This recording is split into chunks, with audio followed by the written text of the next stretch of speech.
There's all different kinds of teams that are out there. In this video, we're going to talk about how to really structure a real estate team. What are the different structures of teams, whether it's a simple team, a complex team, an outsourced team, or a mega team. And I'm going to actually give you the full download of an org charts that we use when determining who the right players are and how to build these successful teams. Stay here to the very end, where I promise you're going to be glad that I shared these tools with you. So let's get into really quick how to structure a team, what a team looks like. So keep in mind when structuring a team that we're going to clearly define roles and clearly define goals. We're going to determine the commission structure to make sure you're in a position of profitability. We're going to establish core values. We're going to talk about lead generation and lead management, training and development, onboarding in the 30, 60, 90 program, accountability systems. We're going to discuss tools and technology, and then obviously scalability, making sure you do everything with legal and ethical considerations in mind, and then of course what happens when you want to get out and what does succession planning look like.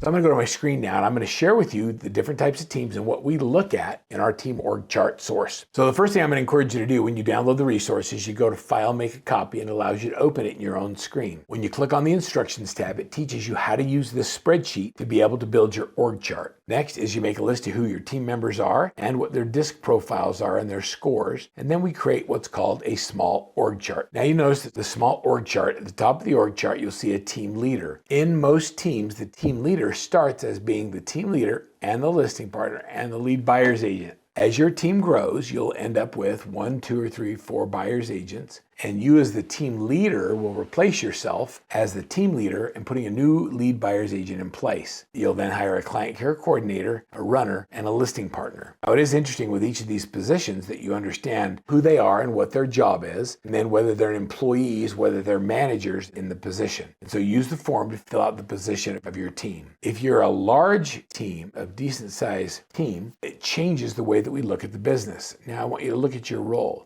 You become the CEO of a multi-million-dollar corporation. You have Chief Operations Officer, who's in charge of everything operations. It includes the executive assistants, the runners, the lead care, the client care coordinators, their assistants, the transaction processors, accounting, and IT, all fall under the Chief Operating Officer and under the direction of the team leader. Now when you look at the VP of Sales, who are they and what's their role? The VP of Sales would work over your sales manager, and they would have a business partner if you have business partners answering to them, but their goal is business development and people development. And when we get into a more complex team, we have buyers specialists, listing specialists, showing assistants, inside salespeople, listing partners, and of course all your buyer's agents are over here with the addition of a lead buyer's agent. That team starts to get intense. So how do you structure it? How do you compensate? So what we did is we created a spreadsheet that's called the My Team Org Chart, and on the Team Structure tab, this is where it gives you everything you need to know about each position. For example, if you're hiring a team leader, here's the pay for the job,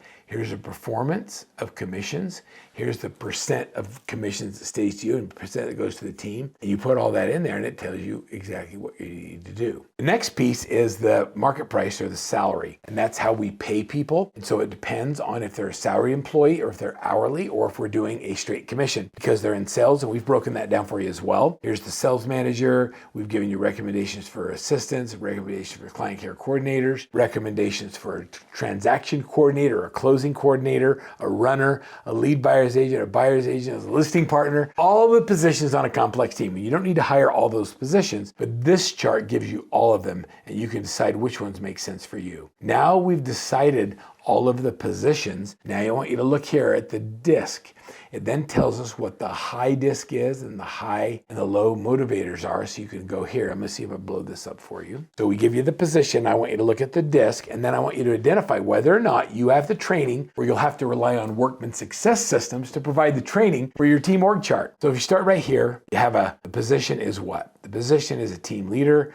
I'm looking for a high D, 50% or higher, low, mid scores on the analytical, and then a low score on the amiable. When I look at the CEO, or let's go down to a different position. Let's look at sales manager. It talks about what the compensation is. It talks about what their disc profile is, what's recommended, and what the training is going to be required for that person, and is it included. So we've gone through each of the positions of the team, suggested compensation, and suggested onboarding and training. Now, if that's not enough to get you excited, I'm not sure what is. For me, I'll tell you you it's a big deal because it allows me to understand and have a clear picture of what I want my team to look like. And having a small team is just fine. Nobody should tell you whether or not you should build a big team or a small team. There's a right team for a lifestyle. And so what I want you to do is I want you to create the lifestyle you want, and then we'll build a business to support that lifestyle. How does that sound? To me, it sounds like the only option, the only way we should be building these high-performing teams. Once you've got your team organization structure, you've done the org chart, you've figured out compensation for everything, let me share with you some of the things that you need to keep in mind when structuring your real estate team. First of all, clearly defined goals, clearly defined roles. If you don't know who you're hiring or what their goals are, you're going to struggle in the hiring process. Number two is the commission structure. We've done other videos on commission structure, but you got to put your position as a position of profitability, and it's important that you follow the Workman way. Number three is build your team on a set of core values. Really understand and learn how to articulate your core values to your client and make sure the agent knows them coming in. Number four is lead generation and lead management. We have to systematize the entire process so people don't fall through the cracks. One of the big things I hear from team leaders is I need to hire more leads, but the problem is your agents aren't converting the ones you currently have coming in. So you think getting more leads will solve the problem, and the reality is it just won't. Number five is we have to invest in the training and development of our clients. We coach them, we train them, we have them involved in mentoring groups, but accountability is love. It's important that they're involved in all of those things.